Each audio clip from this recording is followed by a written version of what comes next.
থেকে আগুনটা লেগেছে, যে দোকানটা বন্ধ আছে ওইখানে দোকানের মধ্যে অনেক মালামাল ক্ষতি হয়েছে। এতটুকু পরবর্তীতে ডিটেলস যখন আমরা এই সকালবেলা হবে তাহলে কত ক্ষতিপূরণ হয়েছে, কয়টা দোকানে ক্ষতি হয়েছে, এটা ব্যবসা সমিতির মাধ্যমে আমরা জানতে পারবো।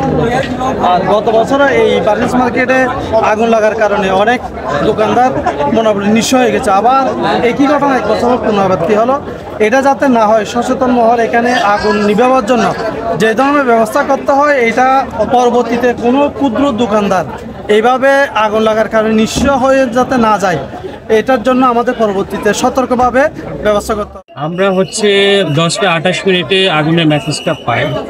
দেন আগুন মেসেজে পাওয়ার সাথে সাথে আমি আমার দুটো ইউনিট নিয়ে আমি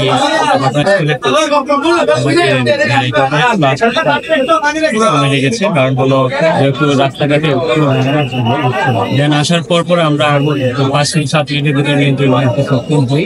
এই যে হঠাৎ করে আগুন লাগছে, আমরা সবাই প্রশাসন থেকে শুরু করে ফায়ার সার্ভিস, এই দোকানের মালিকেরা, বাজারের অন্যান্য লোকজন সবাই আন্তরিকভাবে এটাকে চেষ্টা করে নিভেই ফেলছি। বড় ধরনের বিপদ থেকে আমরা রক্ষা পাইছি। আজকে একটা বার্নিস মার্কেট যে উপরে বাজার রয়েছে, সেখানে আগুন লাগার কারণে হঠাৎ করে মানুষ আতঙ্কিত হয়ে পড়ে। কী কারণে আগুনটা লেগেছে সেটা এখনও অবগত হচ্ছে না। আমার মনে হচ্ছে এখানে শর্ট সার্কিট হতে পারে এবং অনেক দোকানের যে এখানে বিদ্যুতের চাহিদা আছে, সেখানে যে প্রত্যেকটা দোকানে যেভাবে মিটার হওয়া দরকার সেভাবে মিটার নাই। এই জন্য এখানে শর্ট সার্কিটের কারণ হতে পারে এবং এই যে দোকানগুলো রয়েছে বারবার এখানে কিন্তু আগুন লাগে, যে আগুনটার কারণে এই সাধারণ মানুষের অনেক ক্ষয়ক্ষতি হয়।